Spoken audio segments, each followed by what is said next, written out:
মান্ডবের কুকীর্তির কথা অগ্নির সামনেই ফাঁস করলো কথা নিজেই। সম্পূর্ণ জানতে ভিডিওটিতে একটি লাইক করে প্রথম থেকেই দেখতে থাকো। গল্পের শুরুতেই দেখা যায় প্রান্তিক তো ছদ্মবেশ নিয়ে ইচ্ছে করে কথার নাম করে যেই ফুলের সাজিটা অগ্নিকে দিয়েছিল তার মধ্যে ছিল একটা বড় কাঁকড়া বিছে। সেটা কামড়ানোতেই অগ্নির অবস্থা খারাপ হতে থাকে, কিন্তু কথা নিজে দায়িত্ব সহকারে সব কিছু করার পরেই দুজনকে দিয়ে নিয়ে এসেছে বাড়িতে, মানে হোটেলে অগ্নিকে। আর তারপরে অগ্নিকে শুয়ে দেয় বিছানায়।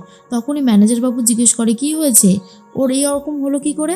তখনই কথা বলে আর বলবেন না, কাঁকড়া বিছে কামড়ে দিয়েছে। শোনার পর তো ম্যানেজার নিজেই চমকে গেছে। এরপর ডাক্তারকে খবর দেওয়া হয়, আর ডাক্তার তখন চলে এসেছে আর বলে দেখি দেখি হাতটার তো খুবই খারাপ অবস্থা। যাই হোক, বিষটা তো বেরিয়ে গেছে দেখে মনে হচ্ছে ব্যথা থাকবে, আর এই ব্যথার জন্য হয়তো জ্বরও আসতে পারে। ইতিমধ্যেই ওনার গাটা খুব গরম হয়েছে দেখলাম, তাই ওষুধগুলো যেটা দিচ্ছি সেটা টাইমে টাইমে খাওয়াবেন। আশা করি উনি সুস্থ হয়ে যাবে খুব তাড়াতাড়ি।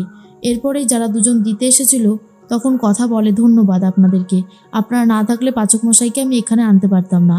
তখনই ওনার দুজন বলে না না ঠিক আছে, মানুষ মানুষের পাশে দাঁড়াবে না তো কে দাঁড়াবে, আর কোনো সাহায্য লাগলে নিশ্চয়ই বলবেন, আমরা তাহলে আসি। এরপর ওরা চলে যায়। অন্যদিকে প্রান্তিক বলে ডাক্তারকে তো আসতে দেখলাম, ডাক্তার কি ডেথ সার্টিফিকেট লিখবে নাকি ওষুধের জন্য প্রেসক্রিপশন লিখবে সেটাই তো বুঝতে পারছি না। এত কিছু করার পরেও যদি এই লোকটা বেঁচে যায় তাহলে আর কিছু করার নেই।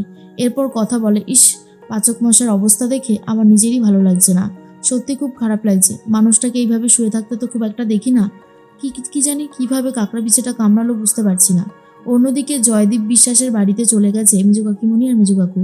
তখনই জয়দেব বিশ্বাস বলে আপনারা এসেছেন, আমি খুব খুশি হয়েছি। আপনাদের সাথে তো একটা কথা বলার ছিল, আর সেই কথাটা যতক্ষণ না বলতে পারছি ততক্ষণ আমার রাগ হয়ে যাচ্ছে। এই যে আপনাদের বাড়ির ছেলে অগ্নিব আর আপনাদের বাড়ির বউ কথা, ওরা দুজন মিলে আমার ছেলেকে জব্দ করার চেষ্টা করেছিল। এর শাস্তি তো ওদেরকে পেতেই হবে, তাই না? তাই আপনাদের সাথেই আমি কথাটা বলছি। মেজো কাকিমণি বলে ভালো হয়েছে। কাকিমণির একটাই ইচ্ছে ছিল যে অগ্নিকে আর কথাকে আলাদা করবে, আর সেটাই এখন করতে চাইছে। তখনই মেজো কাকিমণি বলে আপনি আমাদেরকে ডেকেছেন, আসতে তো হতোই, তবে আমরা চেষ্টা করব আপনার কথা শুনে কাজ করার আর কি, যতটা সম্ভব হয়। মেজো কাকুমণি বলে আমি বাবাকে বলেছিলাম যে ওই বিক্রি করে দেওয়ার কথা প্রপার্টিটা, কিন্তু কোনোভাবেই শুনছে না। তবে আমি হাল ছাড়িনি, চেষ্টা কিন্তু চালিয়ে যাচ্ছি। জয়দেব বিশ্বাস বলে আমার মনে হয় না আপনার বাবা এত সহজে ওটা বিক্রি করতে চাইবে, আর যদি সহজে না চায় তাহলে কিন্তু আপনাকে অন্য রাস্তা দেখতে হবে। আশা করি আপনি আমার কথাটা বুঝতে পেরেছেন। তখনই মেজো কাকুমণি বলে সে তো বুঝতে পেরেছি, তবে চেষ্টা করছি, দেখছি কি করা যেতে পারে।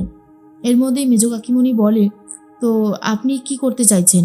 জয়দীপ বিশ্বাস বলে ওরা আমার ছেলের গায়ে হাত তুলেছে, ওদেরকে যতক্ষণ না আমি শেষ করতে পারছি তো আমার চিন্তা কোনোদিন দূর হবে না। এর মধ্যেই অগ্নির মা তো চলে এসেছিল আর বলছি আর কিছু লাগবে, যদি আপনাদের চা জলখাবার লাগে। তখনই গলাটা শুনেই মেজো কাকিমণি বলে কি ব্যাপার, গলাটা আমার এত চেনা চেনা লাগলো কেন।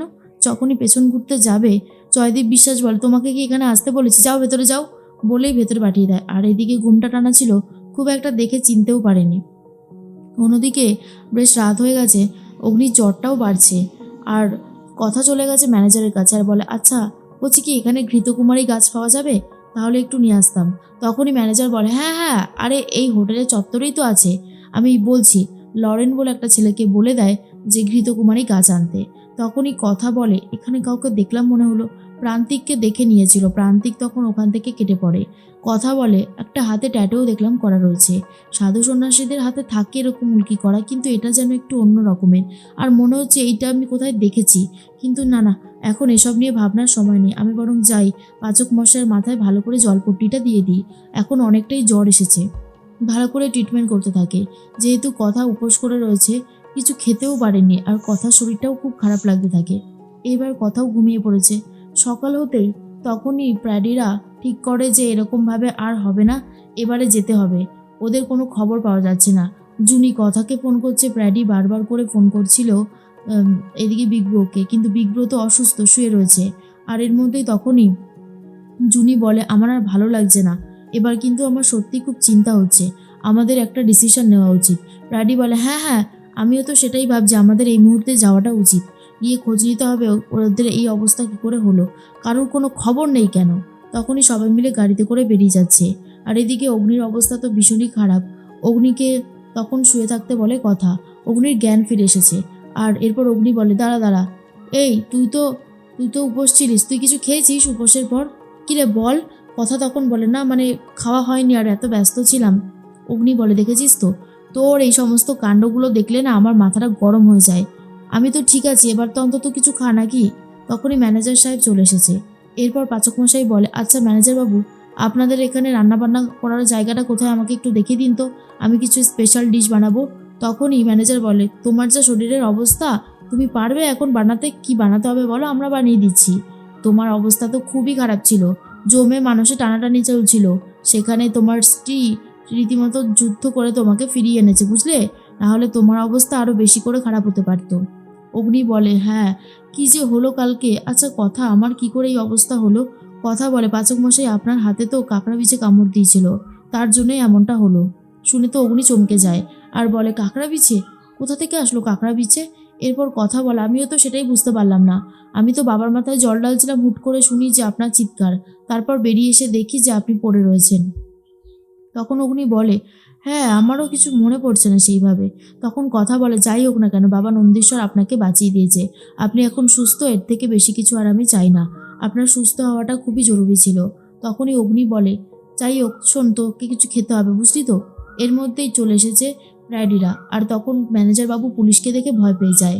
প্র্যাডি তখন বলে, না না, ভয় পাওয়ার কোনো কারণ নেই, আসলে আমরা কথাদের বাড়ির লোক, কথা আর অগ্নিব কোথায় রয়েছে। তখন দেখিয়ে দেয় কোন ঘরে রয়েছে। এরপর অগ্নিবকে দেখে বলে, কিরে বিগ ব্রো, তোকে এতবার ফোন করছি, ফোনটা ধরছিস না কেন, কি হয়েছিল? কথা তখন বলে, পাচক মশাইয়ের আঙুলে ওই মানে হাতে কামড়ে দিয়েছিল কাঁকড়া বিছে, তারপর থেকেই তো অবস্থা ভীষণই খারাপ। আস্তে আস্তে সব কিছু ঠিক করা হয়, আর এখন শরীরটা আগের থেকে অনেক বেশি ভালো হয়েছে, তাই তো পাচক মশাই? তখন পাচক মশাই বলে, হ্যাঁ একদমই তাই, সেই জন্যই তোরা ফোন করলেও আমরা ফোন ধরতে পারিনি রে। রাইডি তখন বলে, যাক বাবা, তাহলে তো খুব ভালোই হয়েছে, আর কোনো চিন্তা নেই, চলো এবার আমরা বেরোবো। তখন হাতের যে বাঁধনটা ছিল সেটা খুলে ফেলেছিল কথা, শুধুমাত্র অগ্নির জন্য। এরপর খুব সুন্দর করে সেটা আবারও নিজের জায়গায় চলে যায়। আর তখনই জুনি বলে, কথা তুই ঠিক আছিস তো, তোর কষ্ট হচ্ছে না তো? কথা তখন বলে, না না, আমার কেন কষ্ট হবে, আমি একদম ঠিক আছি। জুনি বলে, উপোস করে থেকে এইভাবে বাড়ি যাওয়াটা তো খুব ডিফিকাল্ট, তাই বললাম আর কি। কথা বলে, না না, আমার কোনো অসুবিধা হবে না। এরপর সবাই মিলে আনন্দ করতে করতে করতে বাড়িতে তো ফিরে যায়। তখনই কথা বলে, মান্ডবীর সাথে আমার কিছু কথা আছে। মান্ডবী এসে বলে, কথা এই যে তোর জন্যই আজকে এভির হাতে এইভাবে কাঁকড়া বিছে কামড় দিয়েছে, শুধুমাত্র তোর জন্য, এই জন্যই, আমি এই জন্য এভিকে যেতে দিতে চাইনি। আর তখনই কথা বুঝতে পারে, এই যে গাড়িতে যাওয়ার সময় ব্যাটারি চুরির যে ঘটনাটা ঘটেছিল, সেটা মান্ডবী ছাড়া অন্য কেউ করতেই পারে না। স্যারের সাথে এই ব্যাপারে, পাচক মশাইয়ের সাথে এই ব্যাপারে আমার কথা বলতেই হবে, যেভাবেই হোক না কেন।